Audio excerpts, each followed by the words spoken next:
Good morning, everyone. I hope you're having the most amazing day. Today, I really want to talk about moving from victim to survivor to thriver. And I want to talk about that because in order to get long-term healing, so in order to get the long-term results that most of us are after, so for example, I long-term want to be free from diabetes. I long-term want to actually lose weight and be at a healthy weight, but also I want to be fit and I want to be strong and robust and all of those types of things. Now, in the world of coaching, we have this sort of perspective of, in order to have something that you want to have, you have to do things that you need to do in order to be able to achieve that. So for example, if I want a six-pack, I'm going to need to do some stuff to develop a six-pack. Like a six-pack doesn't magically appear because I'm going six-pack, six-pack, six-pack. I actually have to participate in life in a way that's going to create that six-pack. If I want to have a slimmer, trimmer body, then generally I'm going to need to participate in something for that to actually happen, to facilitate that actually happening. And so there is what we would call the be, do, have model. And the be, do, have model starts with, well, what do you want to have? Which might be, in my case, I want to be strong. I want to have strength. I want to be free from diabetes. I want to have weight loss and those types of things. So those are the things that I want to have. And then the next question would be, so what do you need to do in order to be able to have that? And in order to be able to have that, well, some of that is continue the dietary protocol that I'm doing, tweak it and play with it, create flexibility within my metabolic system, build the muscles of my metabolic systems, like flexibility when it comes to insulin and glucose and so on. And then some of that is going to, if I want to have muscles, I'm going to need to lift some heavy things. I'm going to have to do some stuff that requires me lifting heavy things. Now, that could be lifestyle stuff. I could create a lifestyle that requires me to lift heavy things, or I could go to a gym, or I could participate in different things, right, to make that actually happen.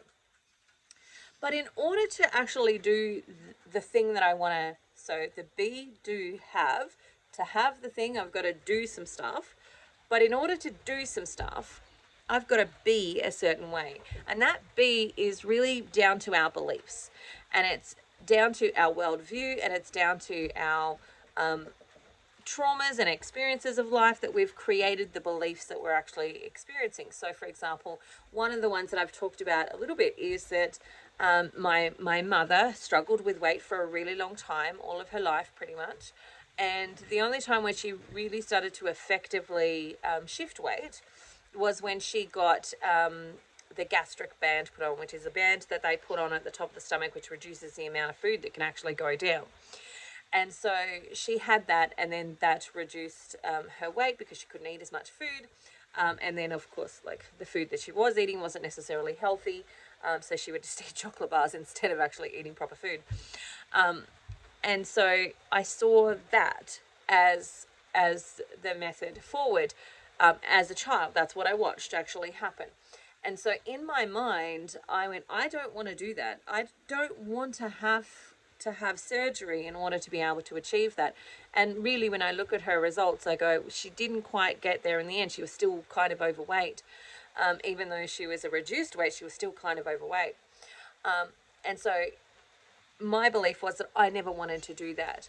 And so there's this teetering belief system of mine, one of which that's kind of like, well, I don't believe that you need surgery to actually lose weight and to be able to achieve those results. Maybe you might need surgery to remove excess skin if you've had loads of it, etc. But that's one of my beliefs. But the other of my belief is, having witnessed her go through that battle and not actually succeed, that then creates a secondary belief there for me that maybe it's not even possible. And so these two competing beliefs are challenging. In some sense, I believe yes, and in some sense, like the evidence of my own family line was no. And so in order to be able to change that belief, I've got to do some stuff with my mind to do that. And part of that is looking for the evidence in others, looking at other people and who have lost the amount of weight that I want to lose, or have created the results that I want to create, and actually use that as, see it's actually possible. I have to create the evidence that it's actually possible, to be able to then think that I can do that, to be able to do the actions that I need to do to achieve that, to then be able to have it. So the be, do, have. Believe, do, have. Out of our beliefs, we do things. Out of what we do, we create what we have. And so we do this all the time on a subconscious level. We just don't know that we're doing it. And so for a lot of people that I work with, one of the really common B's that they have been in is this victim mentality, this victim mode. Now they've I work with people who have been through really significant trauma, who have been through really challenging things. Like, they have every right to feel like the victim, because that's what they've been in their life. They've been victimized by people who should have been protecting them, caring for them, loving them, etc., etc. But at some point, if they don't actively choose to move from victim to survivor, then they will continue to play the victim within their life, because that's their core belief about who they are, that they're a victim. And so they can be in a beautifully loving relationship where the other person loves them to death, like loves them so much that would, lay down their life for them type of love. But they won't receive that love because they're in that victim mode. And the victim mode needs a villain. So if you're a victim, you need a villain to play that. Now, they may be in a loving relationship where they're able to receive that love to an extent. But if there's no villain around, so there's no outer force, fun having dogs, right? There's no outside force like, an organization, a group, a doctor, or whoever, somebody who is able to play the role of villain for them, then their significant partner will become the villain. They'll make them the villain. So if they don't have a villain, they'll make a villain. And so if you stay in that place, and in order to move forward and to create the life that most people actually want, they've got to move from victim to survivor. And survivor is a really different vibe, because a survivor says, I've overcome. I've seen the challenges. I've taken on the challenges. I've faced it. I'm facing them, or I am facing them. And in that perspective, they actually start to take back some of their control. So the people around them don't need to be the villains for them to play the victim anymore, because they're not the victim, they're the survivor. And so moving to that place is often the next step, having recognized, oh, yes, I have been playing victim, because you can be in a scenario where you've had significant trauma and you were the victim and stay there for the rest of your life. And so you will have more trauma and more issues and more things that continue to come, that continue to tell you that you are the victim. Some of them you'll actually create. But you will put out an energy that, if there are villains around you, you'll put out an energy that calls them in. And not to say that it's your fault that bad things have happened to you, but if there's an energetic match, it's much easier for it to actually happen.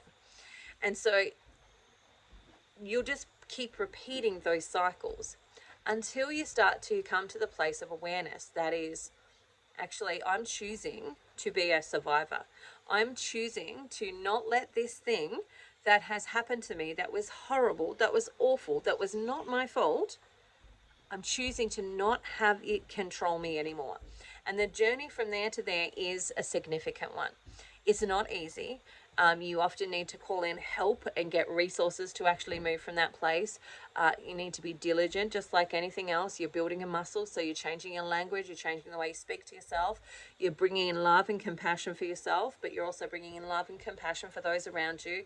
You seek with curiosity to understand other people, and to take the time to breathe before assuming that you know what the other person is actually meaning with what they say, because we all speak different languages. Although we might be speaking English, we speak it really differently.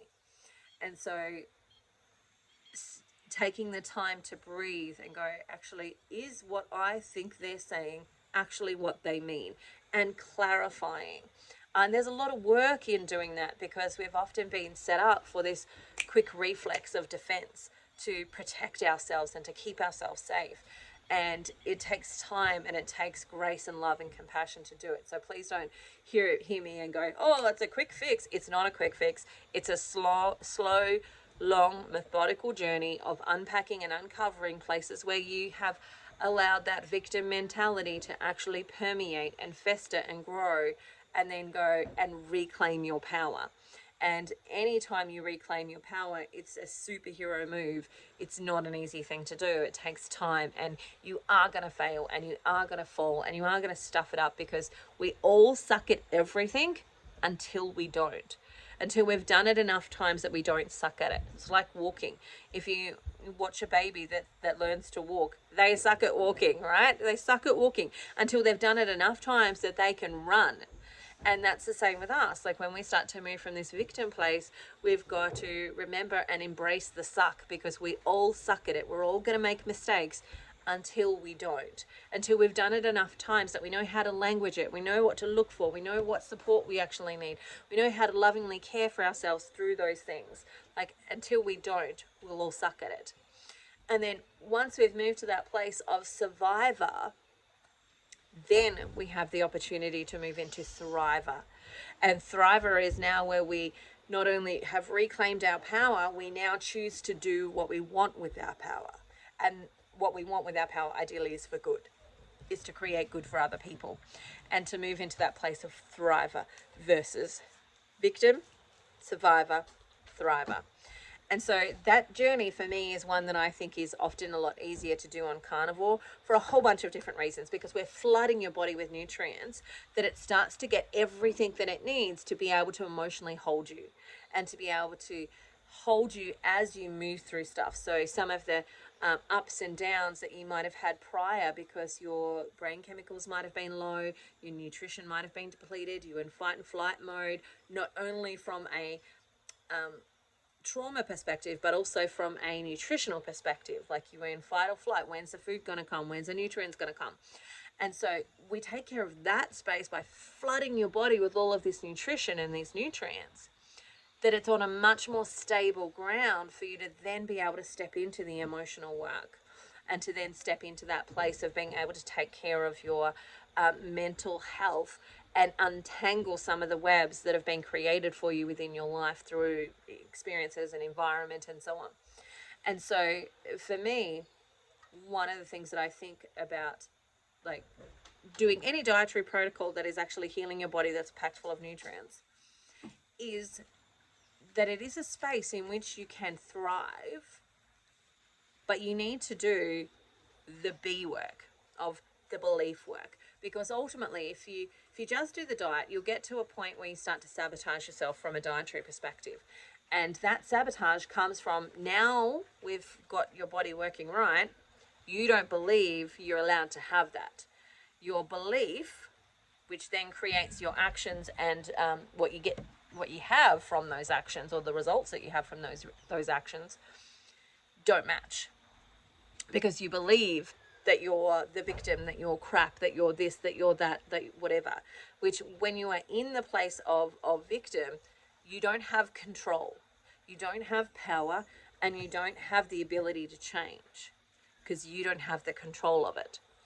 But to be able to consistently change, you have to move into the, I actually have control. Now, I don't have control over what other people do, but I have control how I react, what I choose to say to myself about this behavior, like I must be because I'm bad, I'm terrible, etc., versus no, this says they're bad, they're terrible, etc.